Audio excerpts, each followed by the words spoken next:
I'm really excited to give you a different type of podcast, vidcast this time around.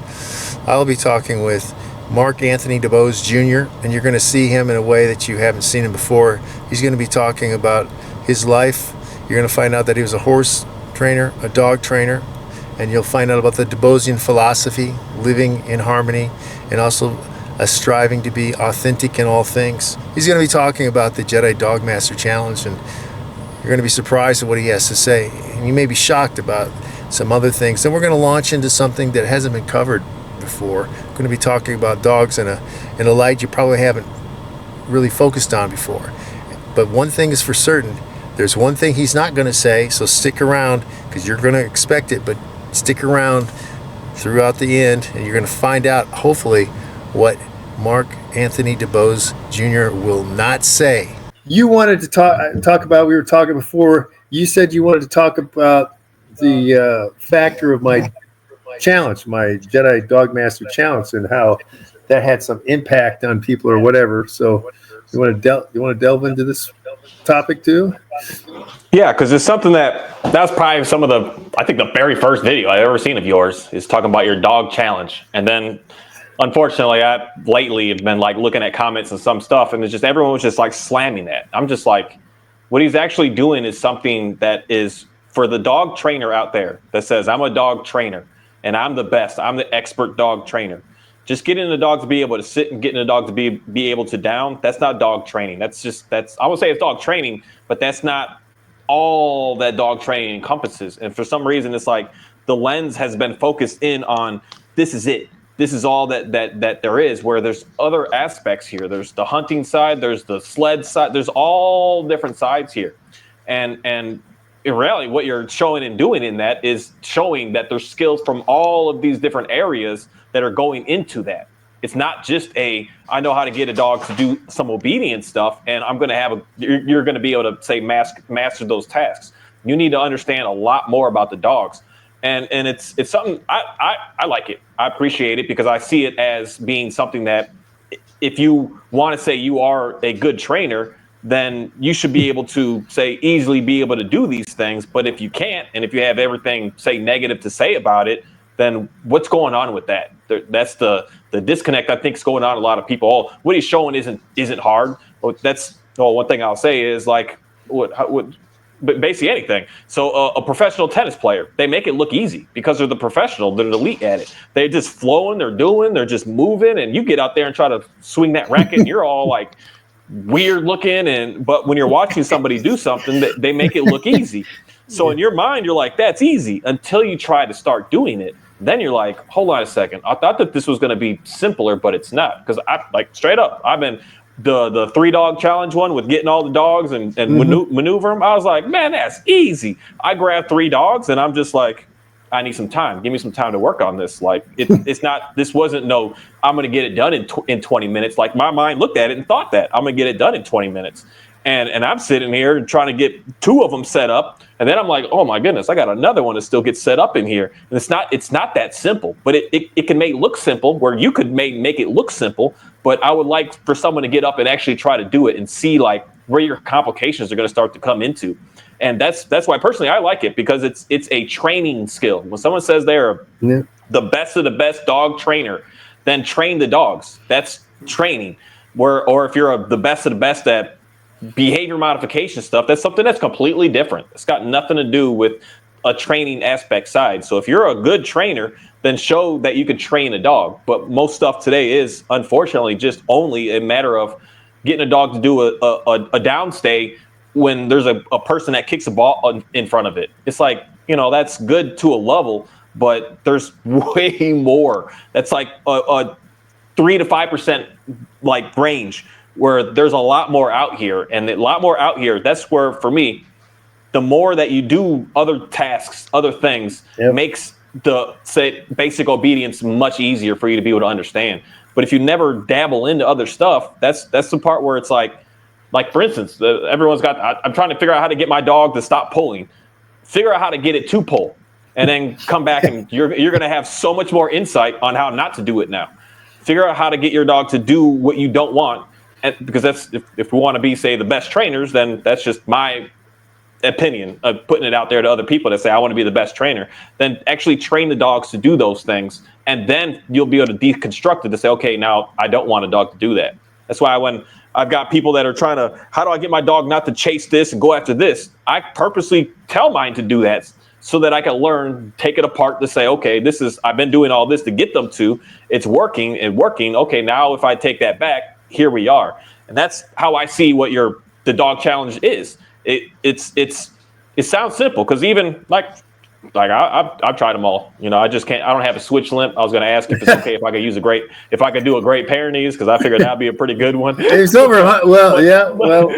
But even like the quarter mile stance, when you actually measure out a straight quarter mile, you can't see the dog is this big way out there. They're this big. So it's like because this boy is one that I can get, because I can say down to him and he'll stay there for forever. But as soon as he starts to get this big and I'm gone, how do I get him to come back to me at that moment in reality? And there's a lot of variables in it that's just, I appreciate it. I don't think anyone's ever even said that to you. And I probably said a couple of comments to you in this, this is pretty neat.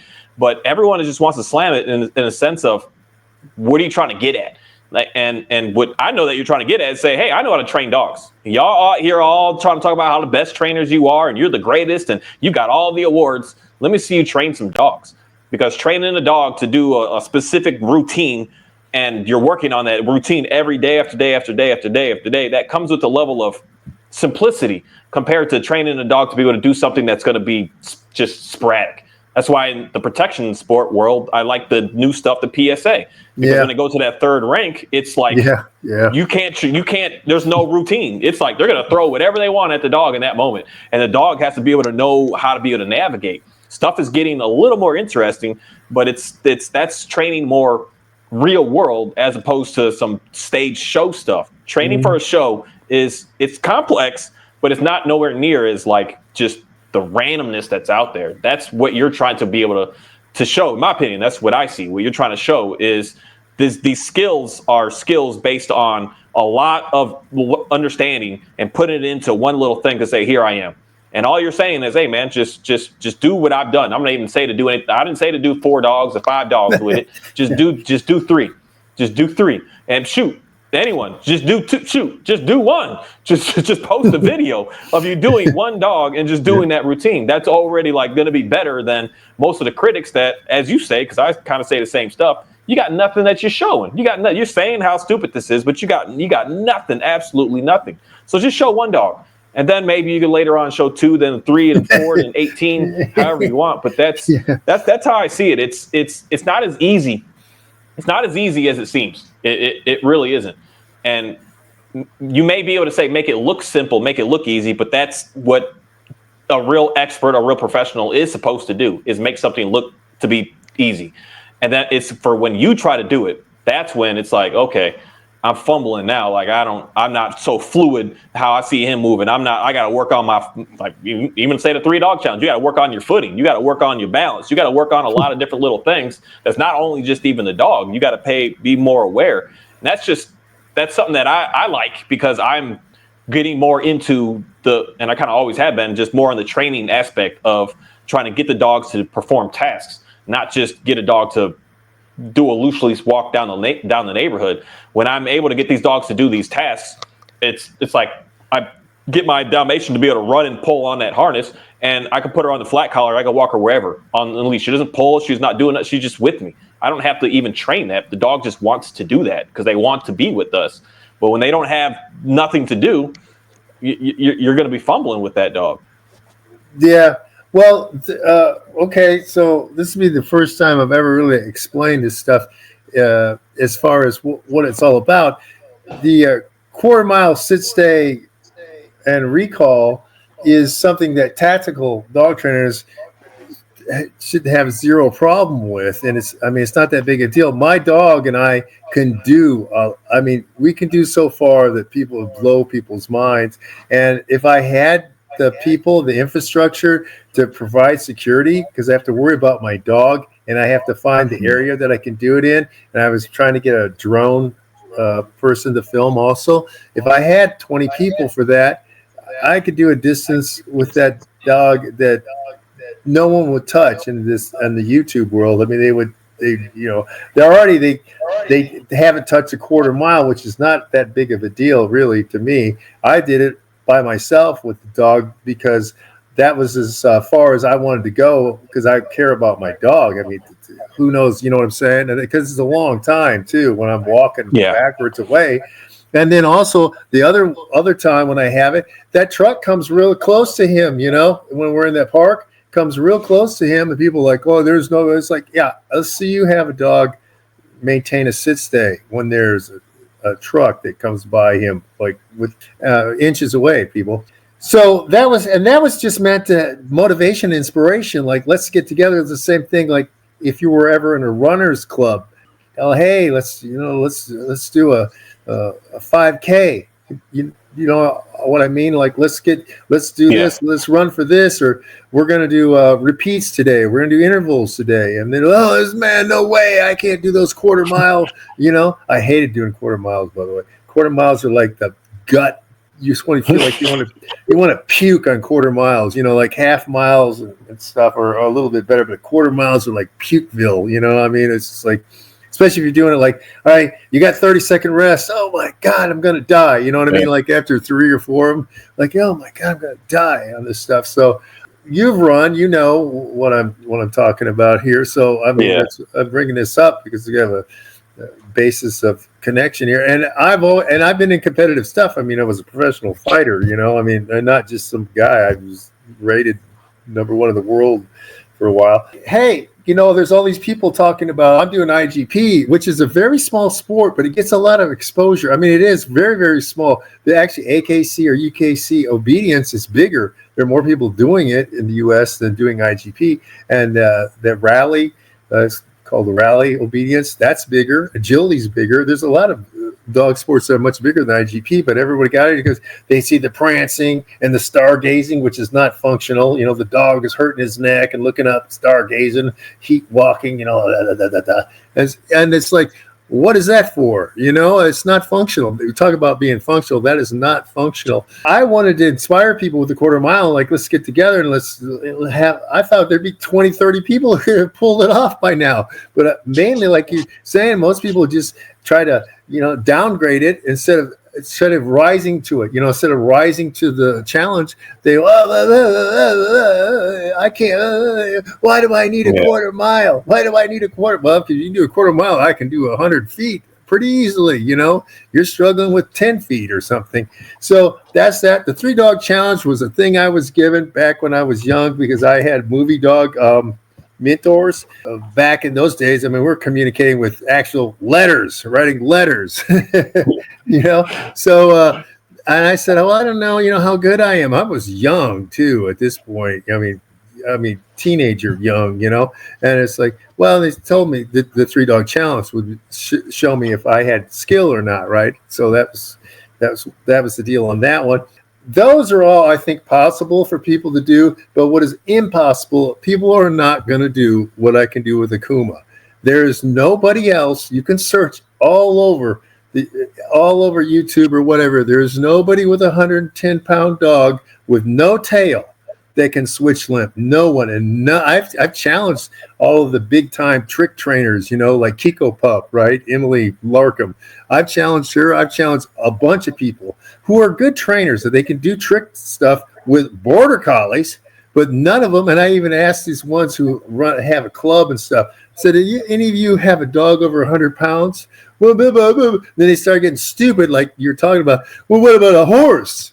You know, I'm talking about dogs here, and they want to change the goalposts when they can't compete. And it's like, okay, well then just admit. It's like Larry Crone. He can't admit. He's like, he's never done anything that impresses me. Well then, Larry, let's see you duplicate what I've done. Let's see Ivan, big time 2-time world champion, who will never have the guy who's 6-time world champion on his little podcast. He'll never have Mario on there because 6-time world champion. You know what I mean? He can't say I'm 2-time world champion. This guy's 6-time world champion. You know, he'll never be on that podcast. You know, when you sell yourself on, I'm 2-time world champion, and there's a guy who's 6-time world champion. I always tell these people, like, if you're going to idolize IGP people, why don't you idolize the guy who's 6-time world champion, 16-time Belgian champion? you're going to look for the best, I mean, you should be looking for the best. And my whole thing was to bring out the best in everybody, but also like if you, and I'm using different types of dogs, you can't cherry pick the dogs too. Like the 3-dog challenge is not, you can't cherry pick the dogs. You can cherry pick one out of the 3, but you can't use 3 golden retrievers, 3 German shepherds, 3 Malinois, 3 poodles. You can't do that. All of those things are to show trainer skill, which is what it's supposed to be about, right? You're supposed to be a trainer. You should be able to demonstrate your trainer skill, not, hey, I found the right genetic dog and I've been doing this pattern like you're talking about, because the things you learn are like a pattern. Especially IGP is a pattern, big time pattern. Yeah. And the people who do it will admit to it. I mean, you're near Austin, right? Yeah. Yeah, David Croyer, who's like Larry Crone's idol, lives near there. Who's does IGP and stuff, and he's a good dog trainer. I mean, nothing against that at all. I'm not saying anything bad about him, but he'll tell you too. It's a pattern, and he practices the pattern. Endlessly practices this pattern. But like you're talking about with PSA, yeah, it's nutcase, man. I was just watching. I watched it. I saw the guy, one of the big time guys in it doing this stuff, man. I was really impressed with his. I mean, they're in a golf cart. They're driving around in a golf cart, and like 3 guys come up acting like idiots, hanging, grabbing onto the golf cart and stuff, and then they're like beating these styrofoam things on the golf cart. Then they have to stop, get out of the golf cart. And then these guys are like yelling, "Hey, yeah, yeah," like you're in a riot and stuff. You know what I mean? Yeah.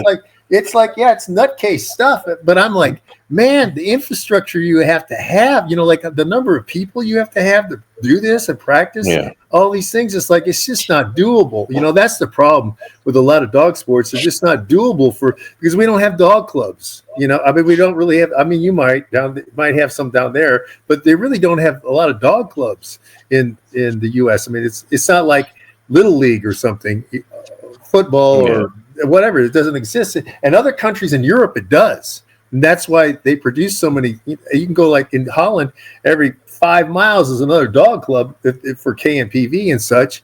They help each other. And that's another thing. They're helping each other. Here, everyone's like, crabs in a bucket, aren't they?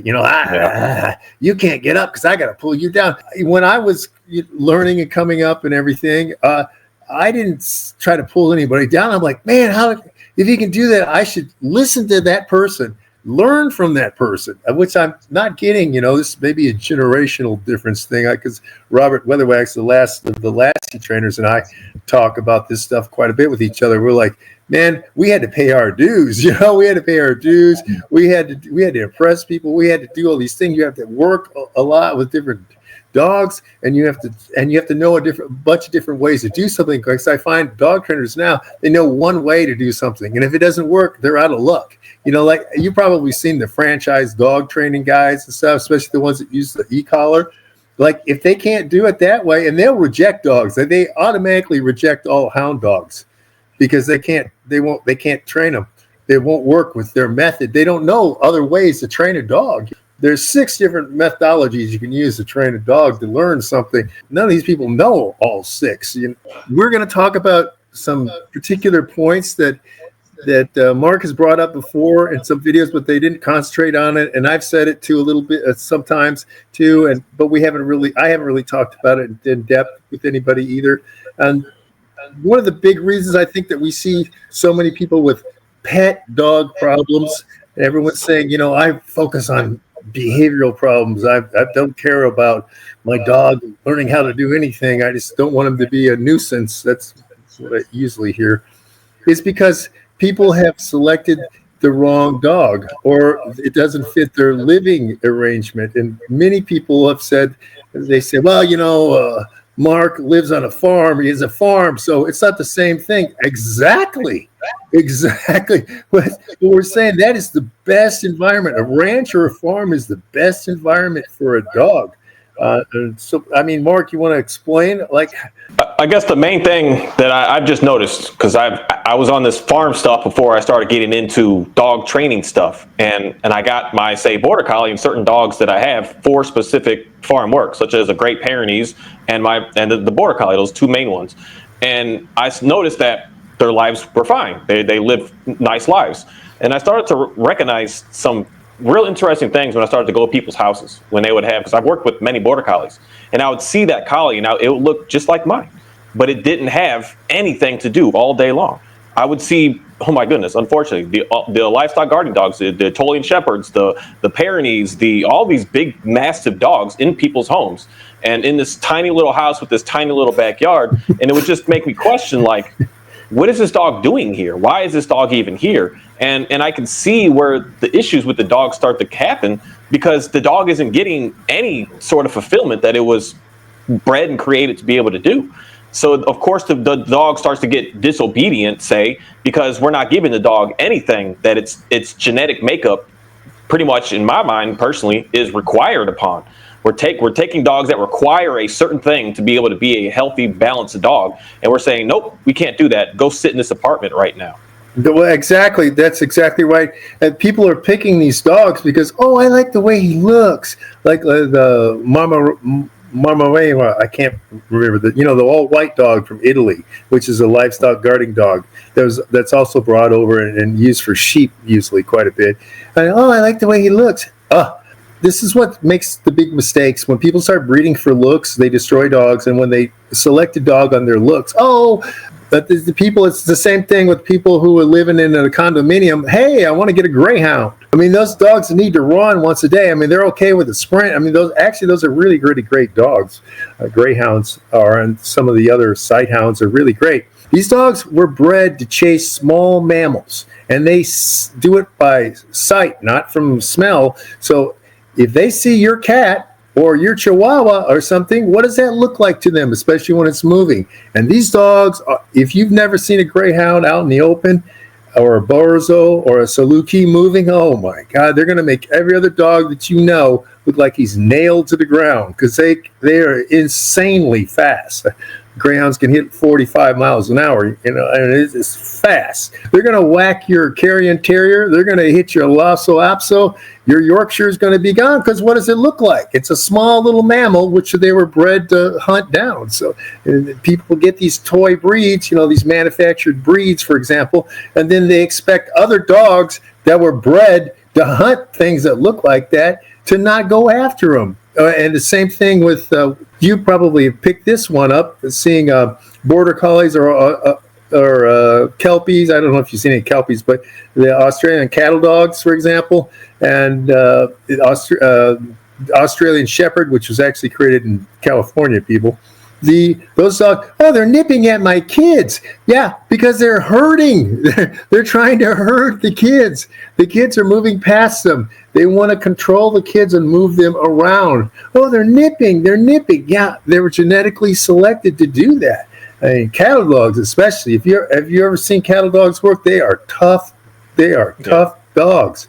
They are extremely tough. They'll run across the backs of steers and stuff and come down, and they duck under getting hit with a hoof. I mean, they are tough dogs. And you think, why are they going after my kids? Because, hey, they're supposed to be moving something around. If you don't give them something to move around, you got a big problem of the situation. The dog doesn't fit the environment, or they selected the wrong dog without knowing what the dog will be when they get older, for example. He was really cute when he was young.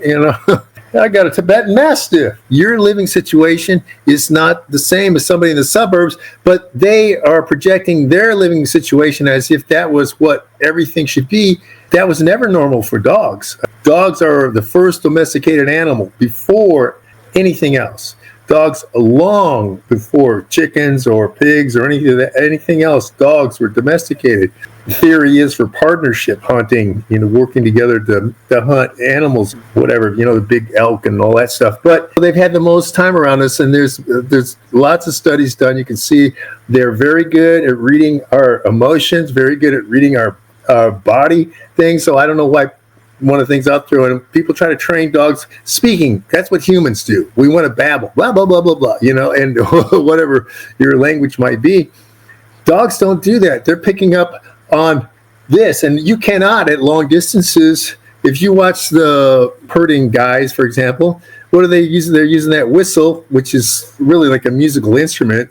If you ever tried that thing, it's difficult to control that whistle. It does all the different sounds and stuff. But they're not out there talking to the dog really at distances. They're making things with their body, which the signals with it's all signals. They're doing signals with their body that's what dogs react to best, or they pick that up best. So I don't know why people want to talk to dogs and try to use the worst system for dogs, the hardest system for dogs to learn with. What was your, I don't want to say history, but experience with when you were getting the dogs for the farm? I mean, you had to learn about that, right? I mean, you had to learn how those dogs were totally different than the Pekingese or the Chihuahua that was hanging out down at Taco Bell. What was that experience like? So that experience for me was YouTube online dog training. There was a bunch of older farmers these guys were like 60, 70, 80, 90 years old, just showing their dogs doing stuff and just explaining how to get the dogs to be cool around livestock, just the whole process, there used to be amazing channels out there that were really, really nice. This is about 7 years ago now. And they're just showing me, and I was just watching and following along. That's everything I've done on the farm. I got out here, I didn't know nothing. I don't know nothing about no chickens, no goats, and everything has just been YouTube video. So while watching my goats give birth, and I'm just, is this okay looking? Like, what's going on? And somehow everything lined up to be able to get that information for me. And something that I just noticed is, because even say the breeder I got my dog from, he was showing me like his parents and watching them work, and he's got a lot of dogs out there, like cousins and uncles and a lot of dogs. Yeah. And he was just showing me a little bit about the dogs and how they move and something to even think about. You were just talking about the hand signals. A lot of these dogs are genetically predisposed already to know how to do stuff with hands. So I can move my hands around and my border collie is automatically looking like, what's going on? And a lot of y'all are doing stuff like this inside of your house, and you're feeding signals that the dog already genetically knows from hundreds and hundreds of years ago. And the dog is like, what the heck's going, what should I do though? What do you want? Where's it at? Where's the animal? What should I do? And it's going to be absolutely confusing to them. There's just certain things that I've seen with just working with my boy and seeing these dogs in a different place, that the biggest pushback that I'm always going to give to any like dog training system is my dog is nipping. And then all we want to do is correct or punish that out of the dog. And that's the part that you're setting up for problems later on. You may get that one dog that you do that and it's like, okay, we're done, whatever, everything is great. But that's usually not the case. Something has to happen, as opposed to allowing the dog to be able to have that opportunity to be able to get that out, set a game up for it. Because what I'm noticing is most of these dogs this is what I like about being able to see, especially my collie compared to others that I see. Mine comes from 100 plus years of specific breeding. So he is just direct, straight work. But most that I see, they're not like that. They have a little bit in them. And that's where the games come in, of setting up little things to be able to do to satisfy that. They don't need a live animal to be able to have handling on. They just need to be able to express that movements and being able to get it out, get it done. And then the dog's like, ooh, thanks. Okay, let's nap. Let's try that again another time. But most cases, that's the big dilemma I see, is the dog or a German Shepherd, for instance, is barking and alerting. I don't want the dog to alert. I need to keep the dog quiet in the apartment because my apartment complex is going to get mad. But yet we were breeding these dogs for hundreds, like especially that dog, hundreds and hundreds of years, to bark alert. And we're trying to, no, you can't. And that's the part where it's going to start to confuse the dog. And that's the biggest pushback I see with dogs and people right now. You got a dog and you may just unfortunately got the wrong one. And now you're listening to people that are saying, shut all those behaviors down. Don't worry about the dog, and the dog is going to be a good dog. And that's where people end up coming to find me to figure out, like, what do I do? Because this isn't working. It's not going anywhere. Yeah. And the thing I was just thinking about is like the factors that the people are not trying to meet the dog halfway. They want the dog to bend around them, yet they're not the ones who were genetically bred. It's like, hey, it's like some women. I want a tall yet short man. I want a guy who works out or is in shape but doesn't spend all his time in the gym. Well, these things are opposed. I mean, it's not going to happen. If you want a guy who's really in shape, he's going to work out. That's how it's going to be. You can't have these contradictory things going on. But that's the same thing. Oh, I like the way he looks. I don't like it. Same thing I have with protection dogs. I take my tier 1 dog and I go to the vet to get him a shot. No vet tech is going to be able to hold him. They're like, well, blah, blah. It's like, no, he's not going to bite you, but he's not going to let you hold him. You can't grab. They're like, they don't get it because they've never been around this dog. I said, do you think a dog that will stop home invaders is going to let some nobody vet tech grab him and hold him? Yeah. You just don't have it in your mind. I mean, this dog can stop home invaders if this dog will go after people that he's never met before, right? And seriously go for him when he's directed to.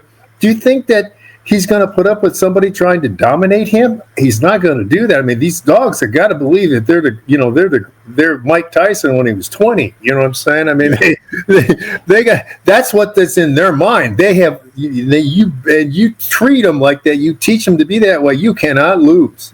They have to have 100% confidence. And you think that you're going to, well, I don't know why he's acting that way. It's like a minefield. The minefield doesn't care who goes in there. You shouldn't be in the minefield. And this is how, they got blown up. Well, I guess Bobby shouldn't have been playing in the minefield. The human's supposed to be really incredibly smart, right? We got the giant, frontal lobes and everything, right? But yet you want the dog. It's the same thing with people want the dog to be smarter than their kids. Why don't you teach your kids not to mess with the dog? And I have a big problem with the people saying, hey, he's resource guarding. Well, and food guarding. Well, so do you, so do you. Go to any prison and walk in and try to grab somebody's food.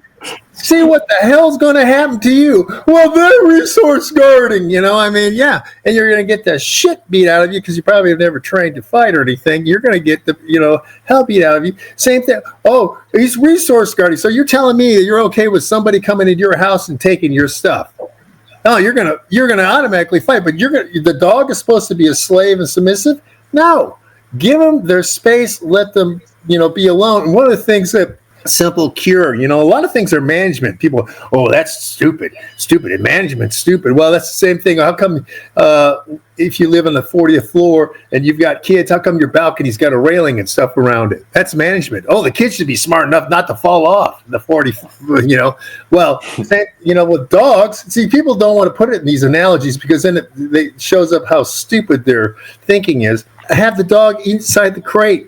Shut the door. Your kids can't mess with the dog. The dog feels safe and secure. And everybody, it just, there's a cure. Instead of those people with the fake arms, have you ever seen them? Yeah. It's just a hand. Yeah, stick that in there and I'm going to mess. Go take your fake arm to the prison. Let me see how that works. Or go to the middle school with the fat kids and see how, you're messing around with their barbecue and stuff and see how they react to you. Oh, he's bad. Let's put that kid down because he's, this is just, it gets to me because nobody's thinking logically. They want the dominate. I mean, the human wants to dominate at all times, but yet they want contradictions, as you're saying. They want they want the Anatolian to fit into their condo and stay there 8-9 hours. Let's talk about that. See, now one of the things with you living on a farm. And my situation too, we're spending a lot more time with dogs than the normal person who has a dog because they treat them like furniture a lot of times, I mean, they probably maybe spend 30-40 minutes a day with their dog. And that is just not how it works, is it? No, that's something that, unfortunately, from just me seeing more and more people with their dogs, they spend that 30 to 40 minutes because their dog is what I'd say is a mess. If it wasn't, they would take it more. I hear this all the time. Pretty much every day, I can't go a day at the lake because I heard it today twice. Oh, we should have brought so-and-so. We should have brought our dog. But you don't. because we're not working with the dogs, we're working against the dogs. So if we were working with the dog, you would be spending more, like you don't need 18 hours a day working with the dog, just a couple hours. But most people don't even spend that couple hours because it's like a nuisance. Whereas I see people all the time that are just out and about doing what they're doing, but they don't ever even think like, maybe we should bring the dog with, like maybe we should get the dog used to this so they can come out and be around and just hang out with us. That's a huge thing that I see in a lot of folks with the dog, is because it's such a nuisance, you want to push it further and further and further away.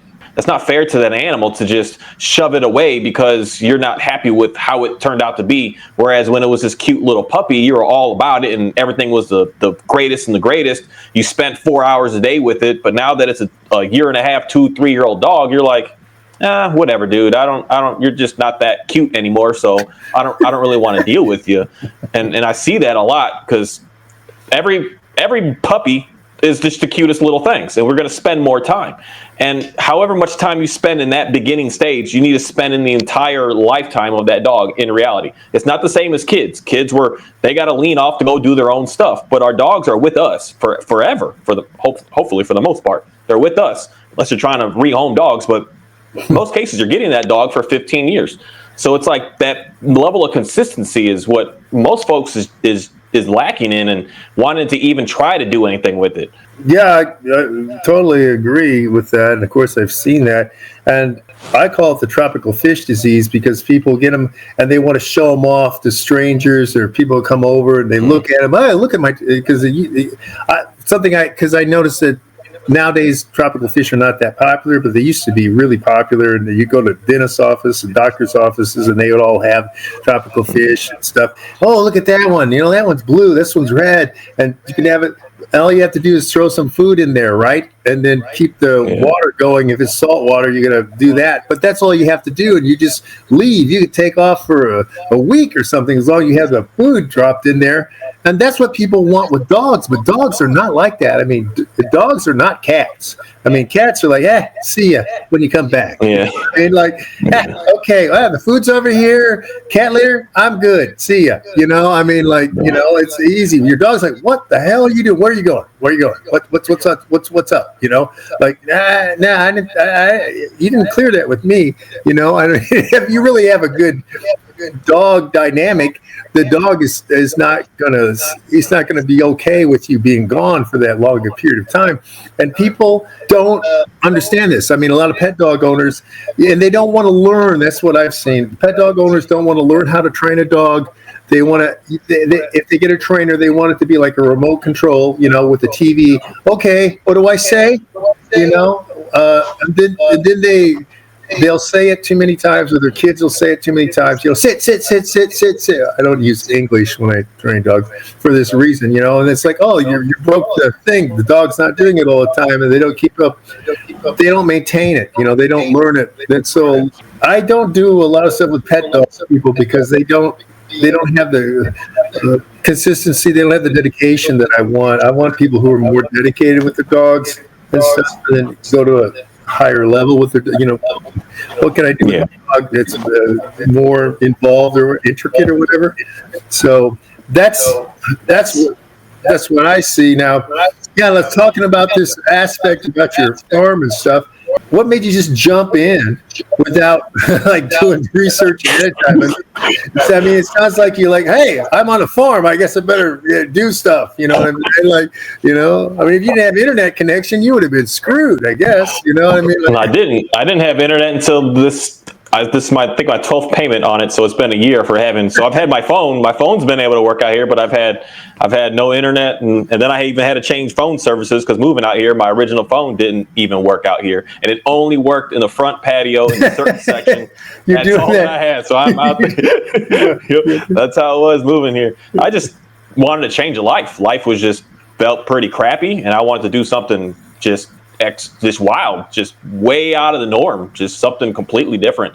YouTube channels started coming on about this homesteading stuff, and I got hooked. I got hooked, and I just rent here, so I don't own it. So if I was like, if it doesn't work out, then you know, it's like it is what it is. I can just pack up and move and sell what I have and just move along. So it's not that like big of a bad thing. But at this point now, I'm trying to purchased to be able to grow more into it, because it's just, I've hit that hump of like, there's no turning back. I enjoy this. This is just the future of everything that I really, really enjoy. It's super fun. It's not all that like put a smile on your face. There's days that it sucks, but that's life. That's just the reality of real living. Well, were you do you have more background like urban, suburban living? I mean, what was your background? Or did you grow up so I lived in a regular suburb, just houses that were all like 2,000-3,000 square foot houses with little, so we did have pretty big yards where I grew up, where the yards were like a third acre to a quarter acre type sizes. And it was just a regular, well, I didn't go anywhere. My neighborhood was kind of hostile. There wasn't no going to the parks. There wasn't none of that stuff. It was just stay in the house, and you're in the house, and that's it. Go in the backyard, and that's it. And that's I just grew up in a regular, everywhere that I'm working, basically that's where I grew up at, just a regular suburb, not deep in the city, but it was busy. It is a busy place still.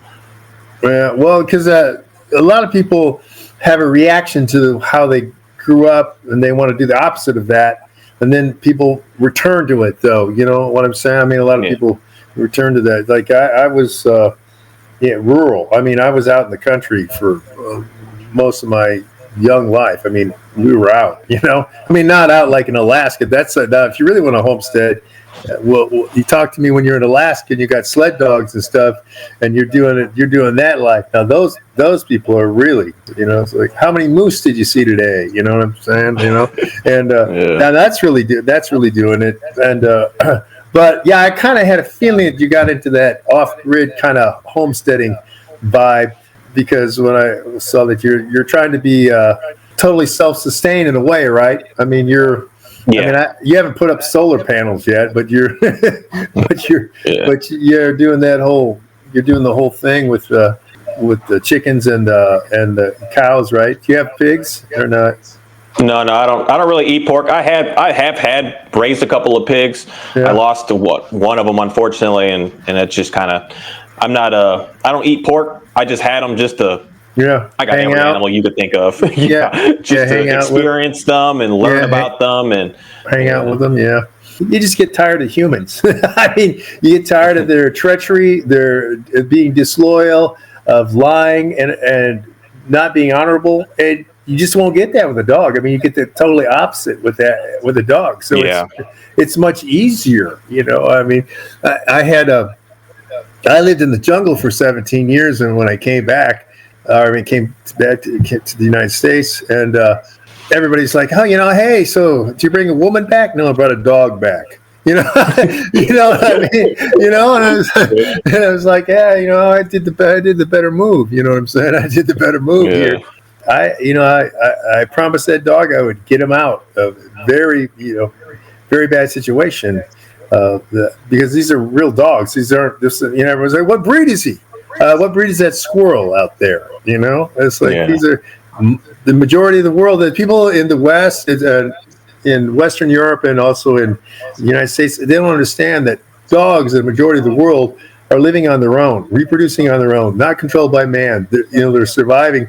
And everybody, I want to clear something up, because this is something a lot of people say because they just heard it a bunch.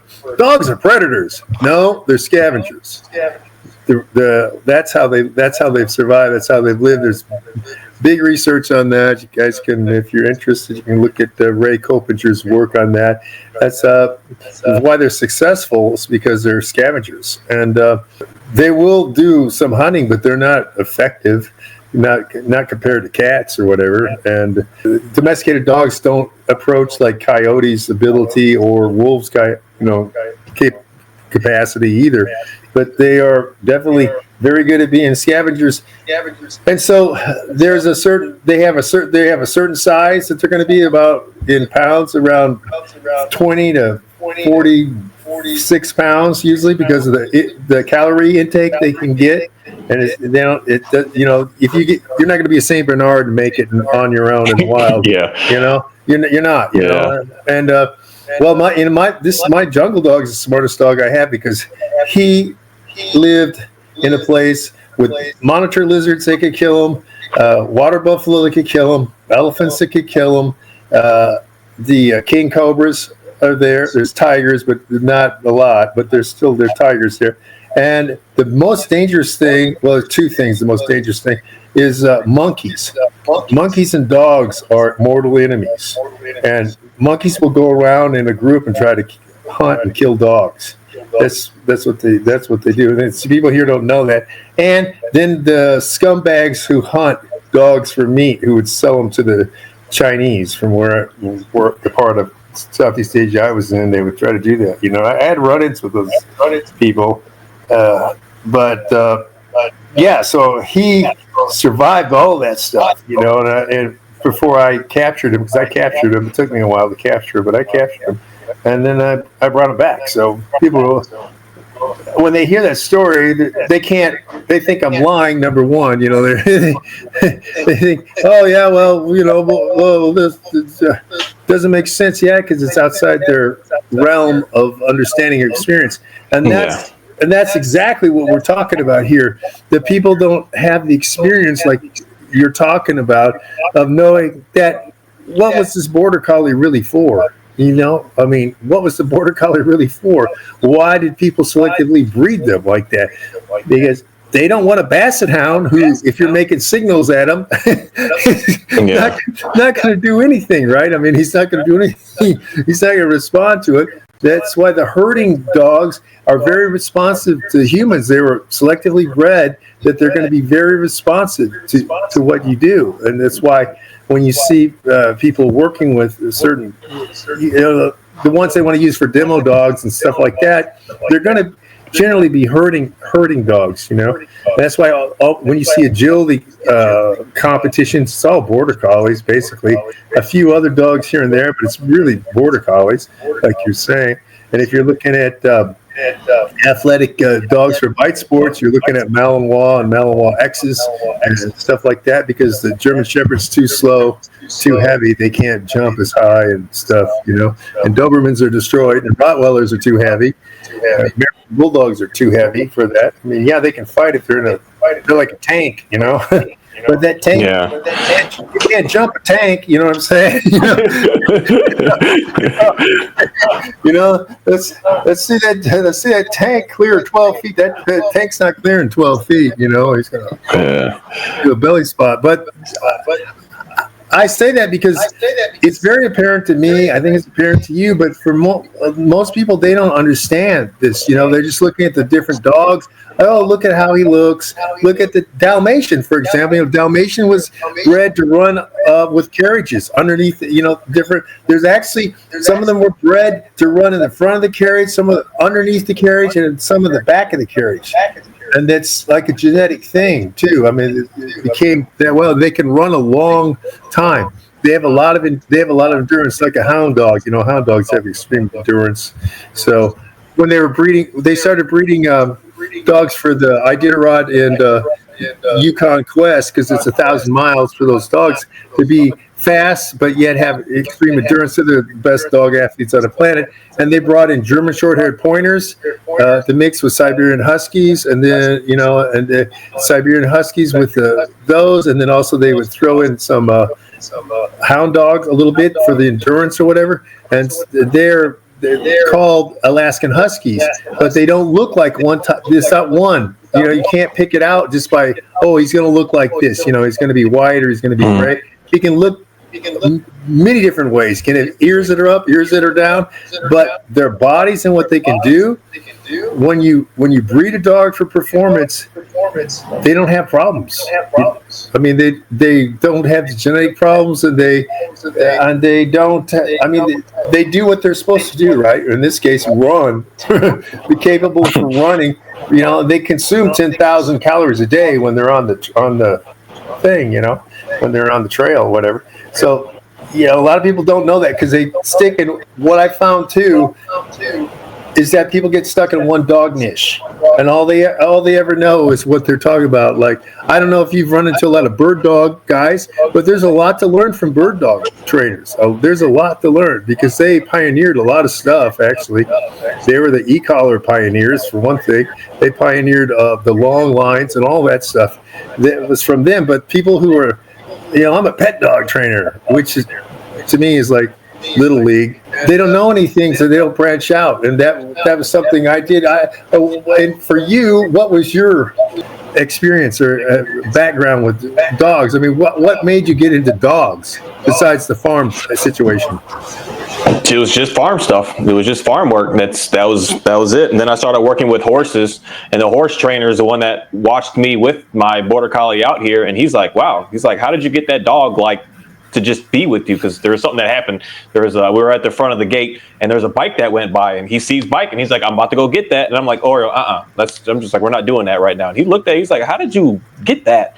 And then I started just researching more on not so much as dog training. I didn't go to any like dog training stuff nowhere on YouTube. I started looking for more of the working stuff that they're doing with the dogs, and all these different, like even sports type stuff that they're doing with the dogs. I started getting heavily invested in all of that. And that gave me the inspiration of like even still further dogs that I want to be able to get. But it pushed me to focus on the dog in front of me and want to learn how to get that dog. Because for all my dogs across the board, even my lazy man Johnny here, I want to get them to be the best, like performing that they could possibly be. I want them to be the best athlete that they could possibly be, because these dogs are athletic. They're muscle build. They are incredible beings. I wish I could build like they can build and have the type of stamina that they have. But I'm always looking at them as I want to be able to get you to be basically say the highest performance that you are capable of being able to do. And that's drove me to realize mainly about the dogs is I got to give this dog something that it needs. And I just started noticing more of, like, for instance, the certain games that they play with the collies and the agility and all those things. They're good at that because the dogs are so fast at looking. Their eyes are so, it's creepy on how they know what's over there without even looking over there, and they've already looked over there. And they're good at being able to do that stuff. And that's things that I started to like learn how to maximize in. And that's stuff that, unfortunately, when you think of pet dog training, they don't care about that. They just look at the dog like, I don't care that it's got, I'd never meet an Australian Shepherd that when I look at it coming out the front door, it's everywhere. Because they're looking at everything. But if you never teach the dog how to like zone in and hone in on something, nothing's going to come from it. So the dog is going to be absolutely sporadic. And my biggest thing that I've always watched is the hunting stuff, the hunting dogs, the pointers, and that type of work. That's all I probably watched just straight up like hundreds and hundreds of hours of videos of just how to get the dog to go flush something out, how to get a dog to get something stuck, how to get a dog to keep barking alert when it's stuck in a tree, like for bear hunting, for instance, and just all these stuff. That's all that I focused on when it came to dogs, because I saw my border collie, and that's all I saw them as, is like, man, these dogs can do some serious work. Like, they can do so much stuff for us. And I started getting, I guess, a little disconnected from that when I was trying to help people with dogs, in that sense of, you have an incredible dog here, and we're not looking at what it's capable of doing. We're just, hey, sit down and shut up. That's all that I want from you. And that gets in my emotions a little bit, straight up, of like seeing, yeah.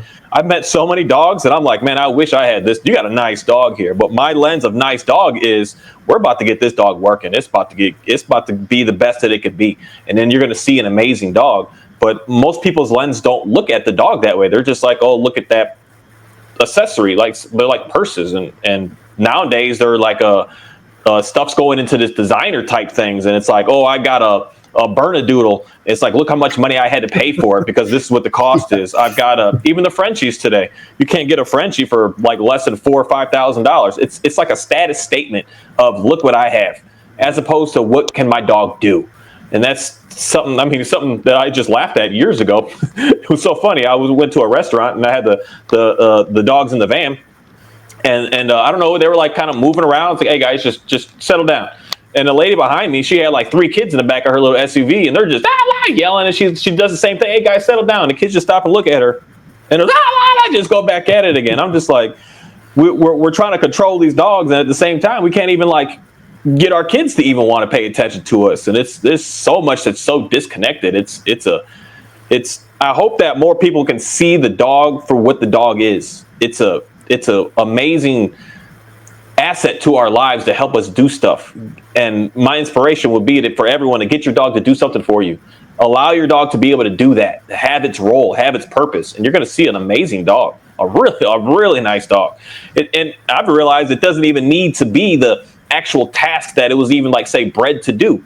You can just get it to do something for you, to say, we're doing this as a team.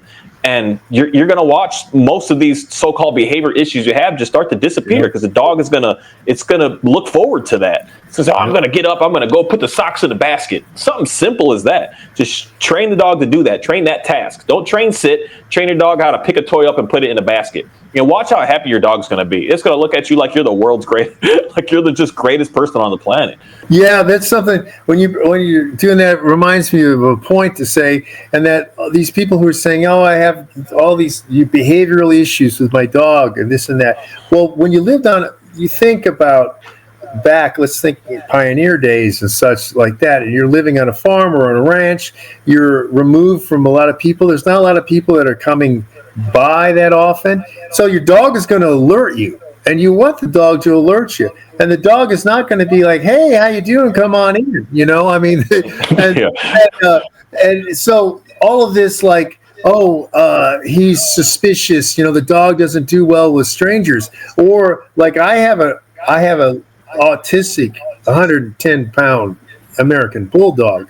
He went through his second fear stage that they go through with me and some other dogs in a national forest. There's no possible way socialization with humans could happen. I'm literally his human support, emotional support human. I mean, he's great with me, and you can see the stuff that he does, but he's not going to be that way with anybody else. He isn't. But this would never be a problem when you're living on a ranch or farm. Yeah. None of this stuff that people are saying, "Oh, my dog barks too much," or my dog doesn't accept the neighbors. Well, that's not where they were supposed to be. They're like, "Hey, it's my territory. What the hell are you doing around here?" Hey, what are you doing over there by the goats, buddy? And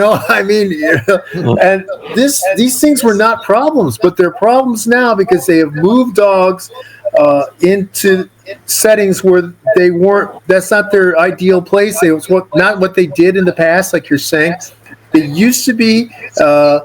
That dogs were mainly, people didn't look at dogs as companions and stuff. They use them for hunting. They use them for herding. They use them for guarding. I mean, these are the working, different capacities that they were used in. When they were doing that, people accepted that, hey, this dog's got to run. I mean, you can't herd if you can't run, right? I mean, he can't. If he's hunting, he'll run also. And there's a lot. I mean, there's a lot to say, because I was thinking about when you talk about the bird dog stuff. Yeah, the casting that they do is teaching the dog to go left and right, out in front, stuff like that. There's, I've done everything, because this is my 51st year of dog training, and I started out in sport obedience and with the bird dog though, and I can train bird dog stuff, but I don't have the infrastructure, and I'm not really interested because I don't hunt birds and stuff like that. But I still respect some of the training that they do. They call it yard training. That's their obedience, yard training. But anyway, so all that stuff, people, you should take in, and you should remember that your dog was not. I mean, nobody said, "Hey, I'm going to live in an 800-foot apartment, and we're going to breed a dog for that." Well, yeah, those are Chihuahuas. I mean, that's what can fit there. And a lot of people will come to me like somebody had a Basenji. You know what a Basenji is, right? The African dog that doesn't bark, but they're very. They don't want to be contained and stuff. And the dog was escaping all the time, and they weren't ready for this type of dog. They like the way he looked. He's cool. They're about 20 pounds. Primitive dogs, as people would say. And you're not going to change that genetic part of them. You have to set up your life. Either fits into your life, or you're going to do something to help fit the dog in your life, which I see a lot of people don't want to do that. They want the dog to fit into their life, yet they're getting a dog, and they're not trying to change at all themselves. I mean, you have to make some concessions, I mean, you have to realize that, hey, something might be chewed up. I mean, my bulldog ate a sofa. I mean, he actually ate a sofa, and thankfully I didn't care about that sofa. And my Czech Shepherd puppy, I have an old chair, and she chewed through the arms of it, but I don't care. That's why I have that thing. You know what I'm saying? Yeah. Anyway, so how many dogs do you have anyway at this point in time? What do you have? How many dogs do you have? I've got five right now. What are they? I know you have a border collie. Yeah, I got the collie. I've got a Great Pyrenees. I've got a Dalmatian. I've got my German, my Shepherd Kahi, and then my mixed hangout dog Johnny here. He's like a Shepherd, Great Dane looking. He's just always laying down sleep. He looks the same like pretty much all the time. You run him too much, and he looks at you like, buddy, I'm not happy right now. He would be a good style of dog that someone was looking for, as far as like, I want a nice neighborhood dog, just a regular chill out dog out of the shelter. Yeah, just a mutt dog out of the shelter, not this purpose-bred, purpose-style animal. So that's something that, because I don't want to say it's impossible. You can like never have a German Shepherd in an apartment. No, it's just a matter of you got work to do. You got stuff to do that you have to put in now. It's going to be a lot. It's going to go out. You're going to have to go out of your way to be able to get these dogs to be able to be good where you want them to be. And that's the pleasure and the pain behind it. Once you put all that work in and you get a new routine of that, you're going to absolutely love the dog.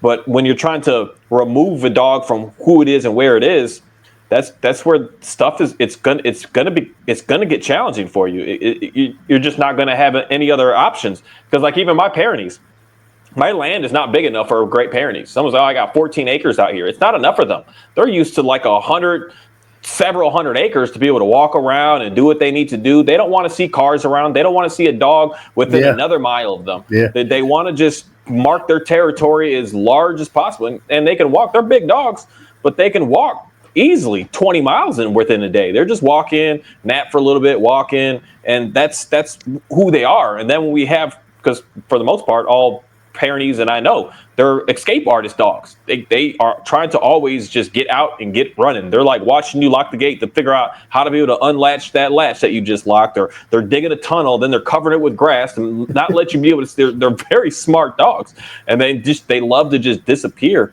And that's certain things that I see when I have mine. Just, it's like I see those problems that people have, that you're not giving a dog the benefit of doubt of who they are. They have stuff that they absolutely have to get out. And unfortunately, most of us, with where we live, we have to do extra to be able to give them that. It's not just take the dog for a walk around the block. No, it's going to be a lot of work when that dog is even a puppy, for instance. Yeah. Like you got to do quite a bit. And that always kind of gives me to ask the question of like, why even have the dog? Because I asked that to a lot of people. And a lot of people just have like no answer, period. Like, why do you have this dog? What is this dog here for? And that's a question that a lot of people really need to really be able to answer before you even consider getting one. And I can say the same thing about having children. Why are you having this child? Why are you even doing the act of thinking you could possibly get a child from this? Why are we doing this? So that we can like really get a good baseline of what your expectations are. This is something that I wanted to start up a couple of years ago. It was like a dog matching service, basically, of saying where you live, what are you trying to do, what do you want, and then go find the dog that is going to set you up for that. Don't care about what it looks like. Care about what it does for you, because you're gonna love the dog. Who cares what it looks like? If it's got one eye and half a leg is missing, but it's doing what you want, I'm telling you, you're gonna love that dog to absolute death. You're gonna appreciate it. I thought you were talking about Robert Hines' dog right then for a second there. That's what you were talking about. Yeah, his midget dog. Exactly. Did you notice, though, that livestock guarding dogs want to go up on a hill? They want to sit on a hill. You know what I mean? So they want to see everything. Yeah. They want. You'll find them if you're trying to locate them. They're going to be up on a ridge or something. I mean, they're not going to be down in the valley, or the dip or whatever. They're going to be up on, because that's what they. When you have a lot of space like that, the dogs are. There's no behavioral problems, is there? I mean, it cures them. That's what I'm trying to get to, is the fact that if you have the dog in his real environment, there aren't behavioral problems. There isn't this conflict that it's because people are trying to put them in artificial constraints and it's like putting humans into prisons. That's not how people want to be. They don't want to be in a prison. So why is there so much conflict and violence and such in a prison? Because that is an artificial construct, and it's the same thing that you'll see with dogs. It's like, oh, reactivity, and I hate this word. Yeah, every animal is gonna react to the situation, and it depends on the temperament, the personality of each individual human or animal, how they're going to react to that. You can't expect not to have a reaction. Like, oh, I want to put my dog in a crate all day. Oh, really? This became a thing. Like, people are like, oh, I don't like putting a dog on a tie out. It's not good. There's a lot of people like the, force-free people don't like that, but they'll put a dog in a crate all day. How is that? Yeah, I hear you. How is that better? How is that better? Yeah. The neighbors don't see it, I guess, is how it's better, right? So realizing that the dogs are not, as people, oh, they have to fit into this and they have to fit into that. How about you try to fit into them? And if you don't try to fit into them, you have to give them part of what they are for. Like you're saying, you're going to have to spend time playing with them, for one thing, going places with the dog, taking the dog places. That's like you're saying, people not taking their dogs with them. And stuff. I've always got some dog with me. I've got so many dogs, so it's like, which dog do I want to go with me? I have a couple that are really easy. I have one that can go anywhere, and the reason why I can do the three dog challenge and the quarter mile sit stay and recall and the switch limp, which nobody else can do.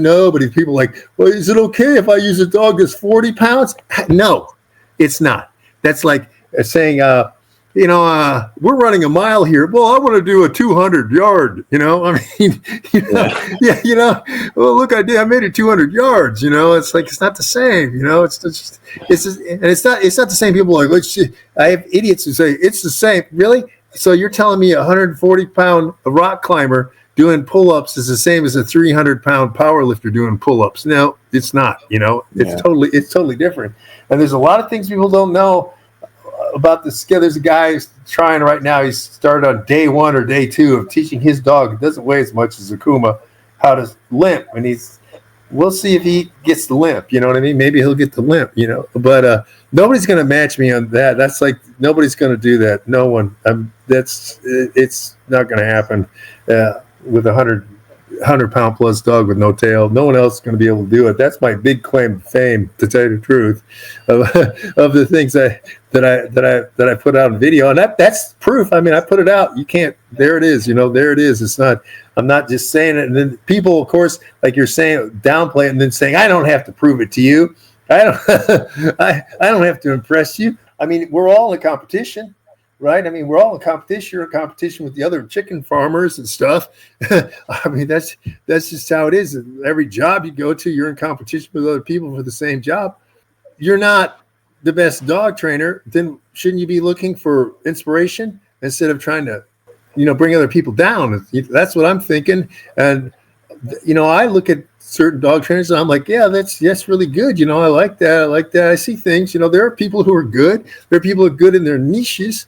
Then when I look at people who are all arounders or what, decathlon, right? The decathlon, you might be good at running, but if you can't do the javelin and such, you're not going to win the decathlon. It's like dog training is what we're talking about here. Is more like a decathlon. How do you feel about that as an analogy? You think that's accurate? Yeah, it's a perfect way of looking at it, because when you really, like, even just say that sport, I grew up in track. I've been in that stuff since I was three years old, and it's usually the best coaches are a decathlon athlete, because they have experience with it all, so they're able to be the, say, head coach of the team and be able to have I forget what you call the secondary coach, but the head coach is one that's already performed. He's performed in all the sports. So he actually has skin in the game in all of it.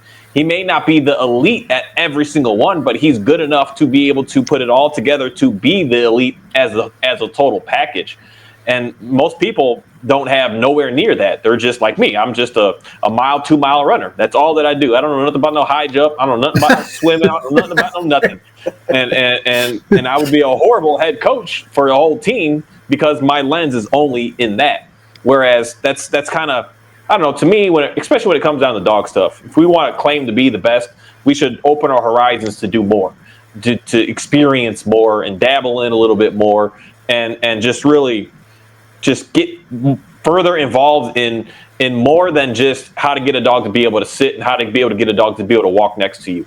Because you're going to learn so many different things by doing so much different stuff. Because, I mean, anyone local to me, we do have a PSA club. He's an hour from me. So from Austin area, he's like an hour and a half, hour, 20 minutes or so. But there's more of them that are starting to pop up, which PSA is starting to get like the new, at least around my area, it's starting to become like the new, the thing to do with the dogs. And people are, and it's weird that there's, not weird, but more women are in it, because even his club, it's like a 50-50 split. I never thought that women would be involved in a sport like that, but they're starting to heavily get more into it, and their dogs are tough, man. Women know how to really drive a dog to bite real hard. But it's like, do something, do a little bit more, because there's things all around me. You may have to go out of your way a little bit. There's a barn hunt where we got, you know what the barn hunt is, where they have the rats, they got to go search and find it. Yeah. There's a lady close to me that does that. The agility courses, there's people all around that do there's all these things to be able to get your dogs to be able to get engaged in something. It's not a matter of, I'll never be able to, dumb over there, the woe is me's. That's the parts I don't know. I can't work with that mindset. It's just strange to me. It's like, let's learn more. Let's do something. Let's get into making more. And that's what's going to make you overall, just in my opinion, a better person overall, just in general, with everything in life. Just the more skills that you have, the better off your life is going to be. This is what's weird about dogs compared to, like, say, some construction work, because they're all different. They're also, so if you're a cabinet maker and you're really good at cabinet making, stick at the cabinet making. But with dogs, if you're really good at getting them to loose leash walk, there's different ways that you can learn from every single different dog, from different avenues of how we do things. Because it's like straight up, what dog have we ever really bred specifically to walk next to us? Like, almost none. They're all meant to walk a little bit ahead of us and to be looking and scanning, and they're out to do something. But we want it to be like right, perfect on your knee, right next to your side. That's so foreign already for so many dogs. And when you learn different sports and different everything, you're going to be able to get a better overall view of how can I approach this differently with this specific dog in my face. The other dog, I was able to say, get away with that. But this dog, that's not working. So what am I going to do here now? That's what I want to say is dog training. That you're not just, that didn't work, so be it. It is what it is. Because that's where I was with, like, my balanced dog training stuff. If my system didn't work with getting the dog to walk with you and doing it this way, then I was like at a loss. There's nothing going to happen. But then I can look at a different something over there and say, I see how they're doing their pointer dogs. That's how they're getting them to be able to walk with them and get them to, because a lot of these dogs, they're high energy. So how are they getting these dogs on the field to be able to be in a calm stance, to be able to go for that hunt? Pay attention to these guys and how they get their dogs to calm down, because they're going after a live animal, and then they're going after a live animal that they love to chase, they love to pursue, and they're getting them to be able to stay on it and just freeze on it. That the amount of control behind that dog, that it's really putting it on its own. Like, that's something to learn from, like, to heavily learn from, how to be able to get an excitable dog to calm down. But most people's lenses, get an excitable dog to calm down, put it in a sit and make it sit there. And if it moves, just correct it and make it sit back down again. Eventually it'll calm down. That's not even, I don't even want to call that dog training anymore. The more I keep getting further and further into this. That's why sometimes certain language you say, I'm like, I hear you, man. I hear what you're saying. We talk about a lot of the pet dog training stuff, because it really is a small thing to be able to really understand more about more dog stuff in general. Right. Well, there's okay, let me try to, you covered a lot of good cool stuff. Yeah, hurdles, man. I never, like, I was a good 2 mile runner. I mean, I ran I did run further than that stuff, but my 2-mile times were okay for a guy who was at my weight and stuff, right? I mean, I was lighter than I am now, but hurdles, there's a whole technique to all that crap, you know? And I never really got it. It's like, okay, I did at one point in time, I did a few triathlons, right? But man, my swimming sucked so badly. I was far behind some of those guys in the swim part. You know what I mean? Like, I wanted to knock some of those bastards over on the bike. You know what I mean? Like, slow them back. Like, let's add in punching and kicking into this too. You know what I mean? Like, they get on the bike, you know what I mean? Then I'll do better. You know what I'm saying? But I'm in the water struggling. You know, I mean. Comparatively, yeah, I'm sucking at swimming. You know, it's the same thing when I had to do obstacle courses and stuff. Rope climb, I was horrible at rope climb. I could be so far ahead of everybody else. Then there's a damn rope. You know what I mean? I'm like, oh God. The people would catch up to me because I'm trying to do the rope. I never had learned. I never got the technique. You know what I'm saying? I never got it. You know, they'd yell at me, "What are you doing on that rope so long?" Well, why you put it here? You know what I mean? Like that's about my only comeback, right? But you bring that up. And the PSA actually is run every year in Arkansas. That's where I think the headquarters are. There's nobody around me though. I mean, there's nobody around here at all in PSA. Or I would go to it because I do like what you're saying. You know, I mean, I do like what their whole idea, and I would like to go PSA 1 or whatever with my Czech Shepherd. I think I'm gonna do the IGP BH. That's the initial testing. You know, that's it for that, and then I think I'm gonna do AKC obedience for just the companion dog because I don't want to wreck the dog completely, because if you start doing that only, then that dog's gonna be locked in that mindset. You know what I'm saying? And I don't want that to happen. So, you know, and I don't care. I'm not looking for perfect scores or anything, because I don't want the dog to be so locked into that nutcase stuff that they make you do. That's stylized. It's all style points, right? You know, it's not like, look like the dog, you know, did all this stuff, didn't do it, but then it's style points. Please, you know, because it's just subjective and stupid. So I understand what you're saying, but yeah, that decathlon coach, I didn't think about that at track and field. I always cross country runner, and their coach was a sprinter. And he was like, he doesn't know how to train us. You know what I mean? You know, he's killing us with the sprint training. Yeah, and this was a guy at university, you know, and he's killing us with this, you know, he doesn't know, like, he can't make it across country, you know, anyway. But I know what you're saying. You got to have somebody training you who knows what they're more. They got to know more than what you're doing. They got to bring in that cross training, and also because there is a benefit to putting in other things. That's the whole point with triathlon, right? I mean, that was also another thing too, like the decathlon, triathlon. You know, can you? Okay, you can run, but can you ride a bike? Can you swim? Yeah. Well, I couldn't swim. You know, I mean, not competitively. You know what I'm saying? I mean, not competitively. I mean, yeah, we can all swim. You put a shark or crocodile behind me, I probably have my best time ever, right? You know, but I mean, that's what you try to think of. That's what I used to think of when I was running. You know, when you're running, you're trying to push. I don't know all the weird stuff you might have done. I towed cars. Did you ever run with a rope and tow cars, or be towed by a car to get your leg speed up or whatever? And then, you know, to get your nervous system firing faster, you'd be towed by a car to go a little over speed stuff, so you're kind of run faster, you know, with your legs and stuff. And the parachute, you drag the parachute and stuff like that. But I used to think, oh, there's a lion behind me. You know what I mean? Like, you know, trying to put, like, you put out a little bit more if there's that, you know, if your life, you know, you try to visualize, right? Because it's about visualization. If you're a high level athlete, you're just not out there do.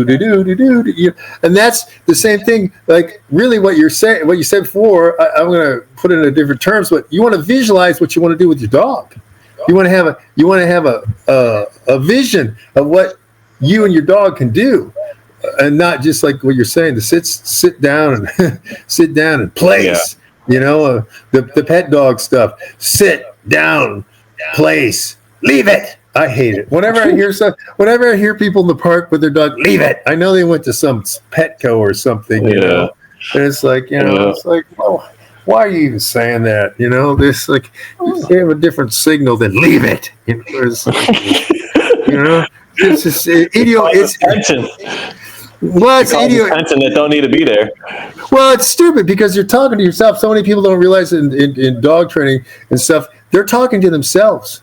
Because to the dogs, it's all signals. They don't get it though, because they're so locked up in language. They don't, because I'm also an academic linguist. So, I'm looking at. Oh, what I was going to say before I forget though, because you're looking for like epiphanies in life and life changing things.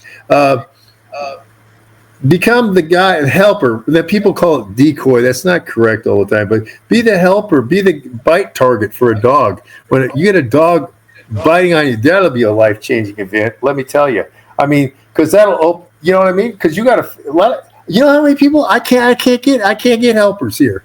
I got one guy. It's like 100 miles away from me, and I got my former Air Force dog handler guy, but he's not real close to me right now either. There's so many people that are scared, and all these people that are tough guys and stuff. They're scared. I mean, they're scared.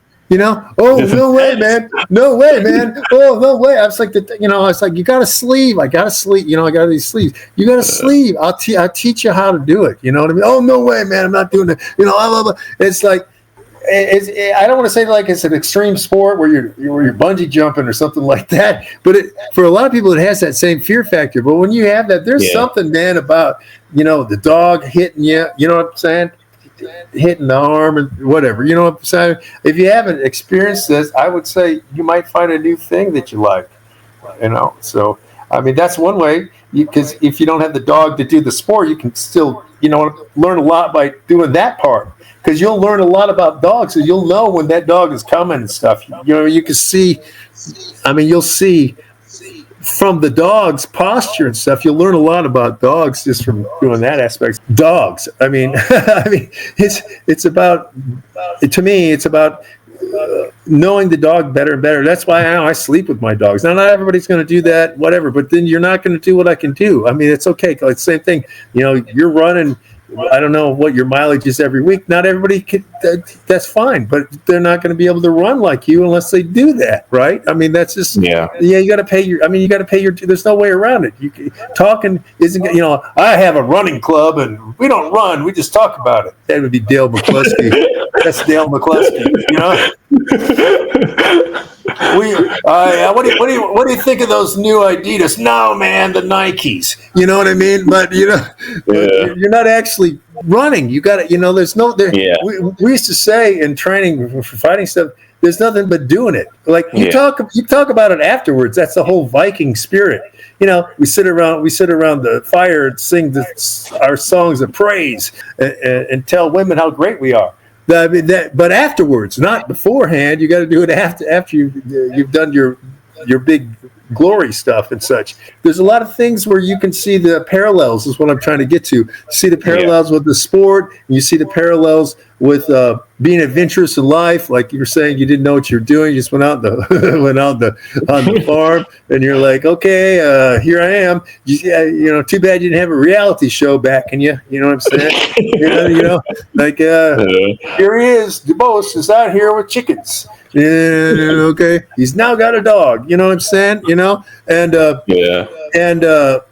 But these decisions and doing these things are.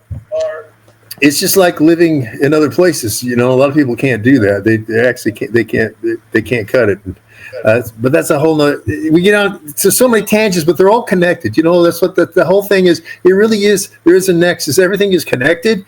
When you see the dog do what the dog was meant to do, and that gives me the lens of seeing when I see a dog that's having problems, I'm like, it just makes it easy. Oh, the dog's missing this because I've seen what that dog's supposed to do. That's the part of branching out that I'd want people to really, because like today I saw a German shorthair pointer barking at me, looking all crazy, and if I could branch out into that dog's specific type work, what it was bred to do, I'd be able to see, okay, we could just do this, and then your dog is going to start to just get better day by day by day because you're giving it what it needs.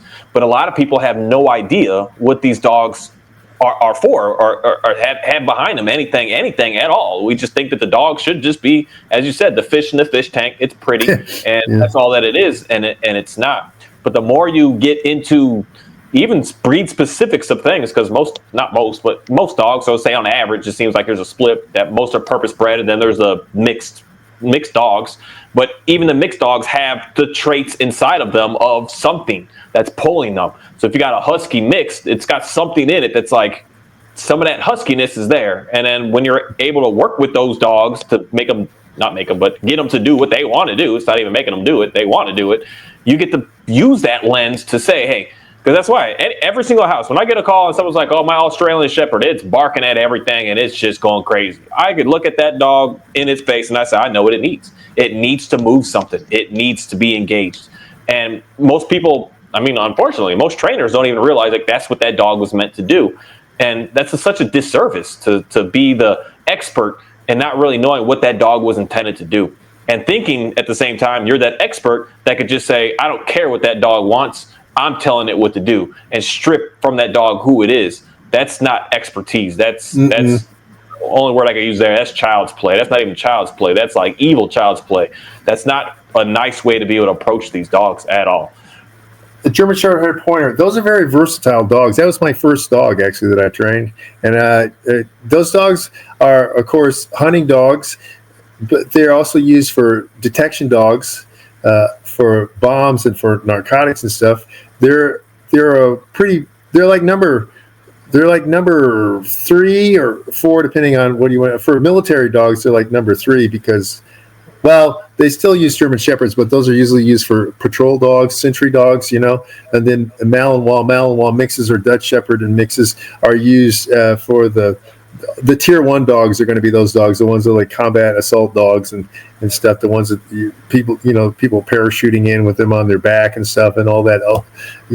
When Cairo, the dog that went after, they were saying, Osama bin Laden or whatever was not going to be a German Shepherd. And then they use Labradors, retrievers as, bomb searching dogs too. But they also, then the dog after that, they're going to use quite a bit is a German Short-haired Pointer because they're very adaptable. Because I had people say, they're stupid dogs, you can't train them, you're out of your mind. Those dogs, they're a multi-purpose sporting dog is what they are. They can swim. They can be retrievers. They point. They don't point like a pointer. They have a different type of point, obviously. But they have a hound dog in them. They're good trackers and such. And so, yeah, those. I just wanted to throw that out there because, like you're saying, people don't know about the dog, right? They don't know what they don't know what they have with the dogs. Like this dog can do so many different things, and like you're saying, that man. When you're talking about that. It's insane. We're talking about that hunting rats. It's insane what some of those rat terriers can do. Oh my God. Those I've seen them like in certain parts of the country, they hire these people with rat terriers to come in and clean out the rats in their barns and stuff. Oh my God. We're talking 30 or 40 rats in about 5 minutes. Those dogs just and they just find those rats. And they chase them out and they kill them, man. It's unreal. If people have never seen that, it's unbelievable. It's the same thing with in England and stuff. Lurchers. That's a dog that's sort of like a greyhound and another mixed dog. And then they use ferrets, and they'll put ferrets to spook out the rabbits from the holes. And then the lurchers will nail the rabbits. Man, it's unbelievable how fast these dogs can move. Because rabbits, rabbit. Everybody. Rabbits fast. Yeah, but they cut. You know what I mean? They juke left and right. They're not a straight line running. These dogs, man. I'm like, oh my God. So like you're talking about purpose, but these people are actually performing a service with the rat stuff. Rats carry diseases, big time diseases and stuff. So Yeah, but I when I first time I saw, I'm like, oh, okay, rat terrier. Then I saw them work. I'm like, oh my god, these things, man, you could make a horror movie from this. You know what I'm saying? You know, I mean, my god, it's like rah, rah, rah, rah. You hear rats squealing up and rats being flung in the air and stuff. Flying You know, I'm like, what? You know, I was like, this is like an Amish country or something. I was watching it in Amish country, and I was like, oh my god. But yeah, see, people probably don't even know about that until we brought that up. You know, that's good. Yeah. We're introducing people to all these different things, which is it's really that's providing a service and such. But anyway, I mean, there's so many things we can talk about, and I don't know. I kind of get the feeling that we're kind of, some people are going to probably label us as weird, but that's okay. You know what I'm saying? But I mean, that's because we're really I like the dogs. You like the dogs. Yeah. It's and it's about that. It's about the connection with the dogs.